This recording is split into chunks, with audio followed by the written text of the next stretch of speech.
Sir sir मैं actor बनना चाहती हूँ।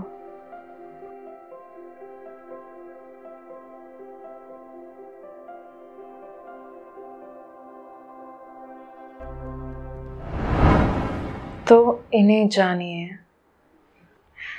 किन्हें जानिए? इंडस्ट्री के सही लोग। कौन है ये सही लोग? Those who say no to compromise.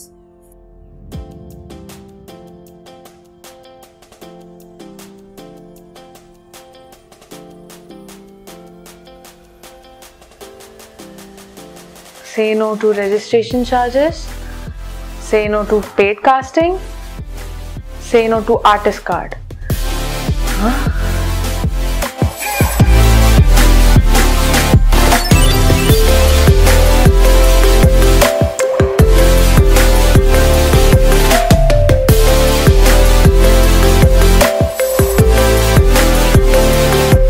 अगर आप एक्टर बनना चाहते हो तो इंडस्ट्री के सही लोग की वीडियो सीरीज विपुल भट्ट के चैनल पे जरूर देखिए।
दोस्तों, इंडस्ट्री की सही लोग की तलाश में भटकते भटकते किसी ने मुझे कहा, सर विशाल सिंह जी से मिलिए। तो ठीक है, तो लिस्ट निकालने गया तो एक विशाल सिंह, एक विशाल सिंह, एक विशाल सिंह, एक विशाल। मैं आपकी तरह मैं भी कंफ्यूज हो गया कि कौन से वाले विशाल सिंह।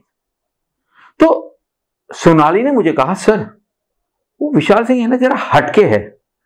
हटके क्या हो सकता है?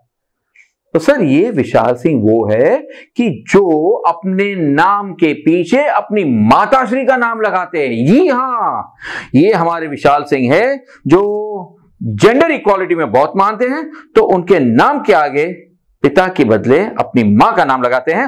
उनका नाम है विशाल गायत्री सिंह। तो आज हम इंटरव्यू करने जा रहे हैं विशाल गायत्री सिंह का।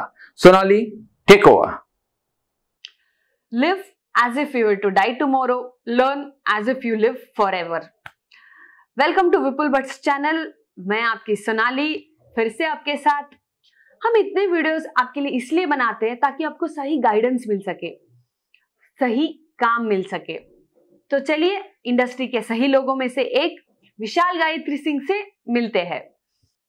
हेलो विशाल जी। हेलो विशाल जी, पहले कुछ अपने बारे में बताइए। नमस्कार दोस्तों, मेरा पूरा नाम विशाल गायत्री सिंह है और मैं प्रॉपर यूपी आजमगढ़ का रहने वाला हूँ। और मैंने पढ़ाई जो की है वो इलाहाबाद शहर से की है। मैं जब 10th में पढ़ता था तभी मैं इलाहाबाद शहर में आ गया और मेरे पापा मुझे वहाँ पढ़ाई करने के लिए भेजे थे। तो मुझे कुछ अलग करने का बहुत ज़्यादा शौक था। मुझे मतलब कोई नॉर्मल जॉब करना, गवर्नमेंट जॉब करना मुझे बहुत बोरिंग लगता था। तो इसलिए मैं इस फील्ड में आया कुछ अलग करने के लिए। मतलब एक तरह से आप कह सकते हो ये गॉड गिफ्टेड था, बचपन से कुछ करने की इच्छा थी। तो फिर मैं इलाहाबाद शहर में, अब चूंकि गांव में मुझे वो माहौल नहीं मिला, जब मैं शहर में आया, मैं मूवी वगैरह देखा, लोगों से मिला, तो मेरा थोड़ा शौक और बढ़ गया। तो मैंने अपनी पढ़ाई को साइड में कर दिया और 11वीं कक्षा में मेरे पापा ने मुझे एडमिशन करवाया था इलाहाबाद शहर में। वहां से मैंने इंटरमीडिएट किया है और फिर मैंने वहां से ग्रेजुएशन किया है। तो जिस यूनिवर्सिटी में मैं ग्रेजुएशन करता था वहीं पे हमने थिएटर ज्वाइन कर लिया था। तो जो इलाहाबाद यूनिवर्सिटी के जो स्टूडेंट थे उनके साथ हमने वहाँ पे स्टार्टिंग में थिएटर किया। तो मैंने ऑन स्टेज कम काम किया, बैक स्टेज ज्यादा काम किया, क्योंकि वर्कशॉप जब मैं करता था तो वहाँ पे जो लोग वर्कशॉप लेते थे, दिल्ली एनएसडी से लोग, बड़े बड़े लोग आते थे, वो बताते थे कि बैक स्टेज में काम करना ज्यादा अच्छा होता है, ज्यादा बेटर होता है, बहुत कुछ सीखने के लिए मिलता है बैक स्टेज में। क्योंकि जब आप ऑन स्टेज काम करते हो तो आप अपने कैरेक्टर के लिमिट पे ही रहते हो, जो आपको कैरेक्टर दे दिया गया आप सिर्फ उसी पे वर्क करते हो। मगर जब आप बैक स्टेज काम करते हो तो पूरे स्टेज का नॉलेज होता है आपको, पूरे स्टेज पे कौन कौन से कैरेक्टर है, कौन कैसे डायलॉग बोल रहा है, क्या कर रहा है, कैसे। तो मुझे बहुत ज्यादा सीखने के लिए मिलता था। तो मैंने ज्यादातर जितने भी प्ले किए, थिएटर किए, स्टेज शो किए, वो मैं बैक स्टेज ही करता था। मुझे बहुत अच्छा एक्सपीरियंस मिला और आज मैं कास्टिंग करता हूँ तो मुझे वो सारी चीजें बहुत ही ज्यादा मदद करती हैं जो मैं थिएटर में मैंने सीखा है। इसलिए मैं थिएटर आर्टिस्ट का और जो थिएटर में जो लोग काम करते हैं उनकी मैं आज भी बहुत ज्यादा रिस्पेक्ट करता हूँ, क्योंकि थिएटर की अपनी एक अलग दुनिया है। फिल्मों से उनकी कोई तुलना नहीं कर सकते। थिएटर जो है बिल्कुल ही अलग है। तो मेरा बड़ा अच्छा एक्सपीरियंस रहा है। तो इस तरह मैं थिएटर करने के बाद जो है मुझे लगा कि अब मुझे मुंबई आना चाहिए। तो फिर वहाँ के जो फ्रेंड थे इलाहाबाद के, उनके रेफरेंस से फिर मैं यहाँ पे मुंबई में आ गया। अच्छा, मुंबई आने के बाद आपने क्या किया? मुंबई आने के बाद सबसे पहले मैंने एज ए असिस्टेंट डायरेक्टर मैंने काम ज्वाइन किया। जो टीवी सीरियल का नाम था करम अपना अपना, बालाजी टेलीफिल्म प्रोडक्शन हाउस का था वो। और मेरे एक बहुत अच्छे फ्रेंड है जो कोरियोग्राफर थे, उन्होंने एग्जीक्यूटिव प्रोड्यूसर से रिक्वेस्ट करके मुझे एज ए असिस्टेंट डायरेक्टर में काम वहाँ पे रखा है काम पे। तो इंटर्नशिप किया मैंने वहाँ पे। पेमेंट नहीं था, कन्वेंस नहीं था, मैंने 3-4 महीने रह के वहाँ पे काम सीखा। वहाँ पे भी मैं एक तरह से असिस्टेंट डायरेक्टर था, तो वहाँ पे भी मैं बैक स्टेज ही था। तो मुझे वहाँ पे बहुत कुछ सीखने के लिए मिला। मतलब मैंने उन आर्टिस्टों को देखा जिनका मैं सीरियल देखता था बचपन में, उनको मैंने वहाँ पे टीवी सीरियल में देखा। और सबसे बड़ी चीज मैंने ये सीखी कि मतलब मुझे वहाँ पे पहली बार ये चीज सीखने के लिए मिला कि इतने बड़े बड़े एक्टर्स जो होते हैं वो भी रीटेक करते हैं, फंबल करते हैं। मतलब आपको यकीन नहीं होगा कि एक आर्टिस्ट ऐसे हैं जिनको मैं बचपन में उनका माइथो सीरियल देखा करता था और बहुत ज्यादा उनका मैंने सीरियल देखा था। मैंने उनको सेट पे देखा कि वो बहुत ज्यादा रीटेक करती थी, बहुत ज्यादा। बहुत अच्छी एक्ट्रेस थी, बड़ी गुड लुकिंग थी वो, मगर पता नहीं क्या उनका प्रॉब्लम था कि वो बार बार रीटेक करती थी। डायरेक्टर जो था वो भी मतलब इरिटेट हो जाता था, लेकिन वो बहुत सीनियर एक्ट्रेस थी तो उनको कुछ बोल नहीं पाता था वो। तो मैंने वहां पे बहुत बड़ी चीज सीखी कि मतलब इतने बड़े बड़े एक्टर जो होते हैं, एक्ट्रेस जो होते हैं, जो कि मतलब लाख 50,000 रुपए पर डे लेते हैं, गाड़ी से आते हैं और उनका पर्सनल बॉय होता है, ड्राइवर होता है, सारी चीजें लोग रिस्पेक्ट करते हैं, वो भी फंबल करते हैं। और काफी इंटरेस्टिंग टाइम रहा वो। बट क्या है कि टीवी सीरियल में होता क्या था उस वक्त की, काम बहुत ज्यादा करना पड़ता था। करीब मतलब मैं 9 की शिफ्ट में जब मैं जाता था वहां पे शूट पे, तो पैकअप जो होता था रात को 12 बजे होता था। तो वहां पे ऐसा होता था कि डे नाइट शूटिंग होती थी और मैं लगभग 3 दिन तक मैं घर नहीं जाता था। आपको बता दूं कि टाइम से ब्रेक नहीं होता था। लंच जो मैं करता था दोपहर का वो 4-5 बजे मैं लंच करता था, कभी कभी लंच भी नसीब नहीं होता था। डे नाइट काम करते जा रहे हैं, 2-2 दिन घर नहीं जा रहे हैं, घर से फोन आता था मैं कॉल रिसीव नहीं कर पाता था। बड़ा बर्डन था काम का और पेमेंट बहुत ज्यादा कम थी, रिस्पेक्ट नहीं थी। स्पॉट से चाय कॉफी मांगता तो वो भी लोग टाइम से नहीं देते थे। तभी के समय की बात, अभी तो काफी सुधार हो गया है। विशाल जी, अब डायरेक्शन से कास्टिंग कैसे आए? तो एक्चुअली मैं आपको वही बता रहा था कि 2-2 दिन तक हम लोग घर नहीं जाते थे, टाइम से लंच नहीं होता था, डिनर टाइम से नहीं मिलता था, बहुत ज्यादा काम का बर्डन रहता था, कोई रेस्पेक्ट नहीं थी, चाय कॉफी टाइम से नहीं मिलता। तो मैं बड़ा इरिटेट होता था क्योंकि मेरे अंदर मतलब इतनी ज्यादा एनर्जी नहीं थी काम करने के लिए। 12 घंटे के बाद एनर्जी खत्म हो जाती थी, फिर मैं किसी कोने में जाके सो जाता था। तो फिर डांट सुनने के लिए मिलती थी कि कहाँ गए थे, कहाँ गए थे, काम चल रहा आप सो रहे हो, इस तरह का था। तो मेरा इंटरेस्ट काफी कम होने लगा काम करने में। और फिर मैंने काफी टाइम बाद मतलब जो सीरियल था बालाजी का करम अपना अपना, मैंने वहीं से बेसिक काम सीखा डायरेक्शन का। फिर मैं ड्रेस कंटिन्यूटी देखने लगा, फिर मैं रिक्वायरमेंट देखने लगा, उसी में एज ए असिस्टेंट मतलब स्टेप बाय स्टेप मैं बढ़ता गया ऊपर। फिर मैं उसी टीवी सीरियल में मैं as a chief assistant director काम करने लगा। मतलब असिस्टेंट डायरेक्टर में मैं सबसे पुराना था, बड़ी रिस्पेक्ट हो गई थी वहां पे। उस सीरियल में लगभग 1.5 साल तक मैंने काम किया, काफी कुछ सीखने के लिए मिला, लेकिन काम बहुत ज्यादा था, पेमेंट बहुत कम थी, इसलिए डायरेक्शन में मुझे काफी इंटरेस्ट कम हो गया काम करने के लिए। तो फिर मुझे कास्टिंग करने का चांस मिला।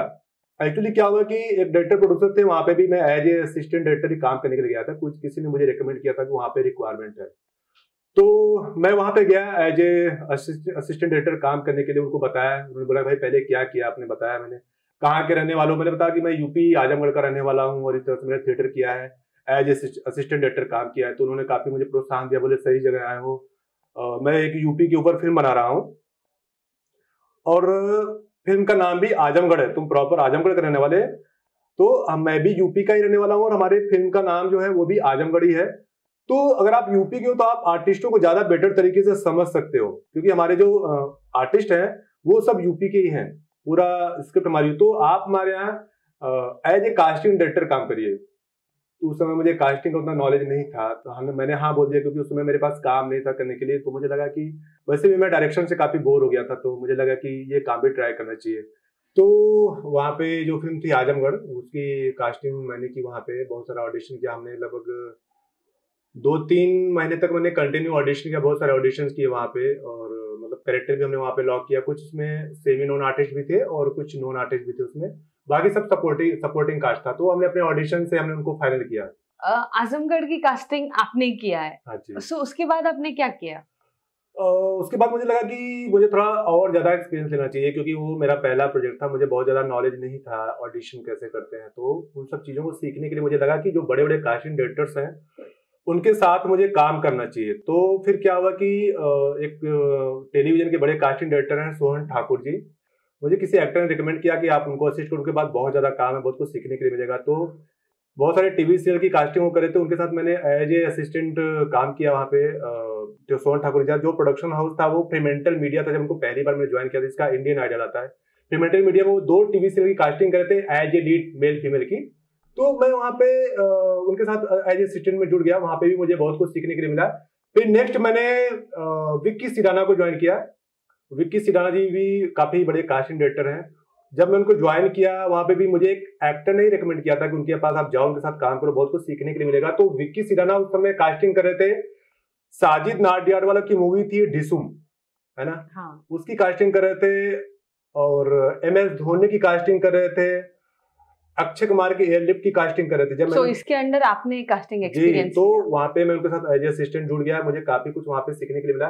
तो मैं जब उनके साथ जुड़ा तो वो 3 फिल्मों की कास्टिंग कर रहे थे, साजिद नाडियाडवाला की डिसुम, हाँ, MS धोनी और एयरलिफ्ट। वहाँ पे काम करने के बाद फिर मैं जेनेट जी को मैंने ज्वाइन किया। वो अच्छा। भी टेलीविजन की बहुत बड़ी कास्टिंग डायरेक्टर है और बहुत अच्छे इंसान है वो। Yes, उनके साथ भी काफी अच्छा एक्सपीरियंस रहा। मैं वहाँ पे गया, उनसे रिक्वेस्ट किया, मैम मैं आपके साथ काम करना चाहता हूँ। तो उन्होंने भी मुझे अपने यहाँ काम पे रखा, कुछ दिन मैंने उनके साथ भी कास्टिंग किया। तो काफी बड़े बड़े कास्टिंग डायरेक्टर्स के साथ काम करने के बाद मुझे लगा कि अब मुझे अपना इंडिपेंडेंट वर्क करना चाहिए। सो अभी आप इंडिपेंडेंट कास्टिंग हाँ जी, हाँ जी, हाँ जी। टोटल कितने साल से आप कास्टिंग कर रहे हो? हो गया लगभग कम से कम 8 साल तो हो गया मुझे कास्टिंग में, कम से कम 8 साल हो गया मुझे। सो विशाल जी, आपने सीरियल्स के लिए भी कास्टिंग किया है, मूवीज के लिए भी कास्टिंग किया, अभी आप इंडिपेंडेंटली कास्टिंग कर रहे हो। हाँ जी, हाँ जी। सो अभी आप इंडिपेंडेंटली किसके लिए कास्टिंग कर रहे हो? इंडिपेंडेंट में ज्यादातर मूवी, वेब सीरीज और प्रिंट शूट के लिए करता हूँ मैं। और टीवी सीरियल की भी कास्टिंग में करता हूँ, बट टीवी सीरियल में एक कास्टिंग डायरेक्टर को बहुत ज्यादा काम करने के लिए कुछ होता नहीं, क्योंकि उसमें चैनल से अप्रूवल लेना पड़ता है।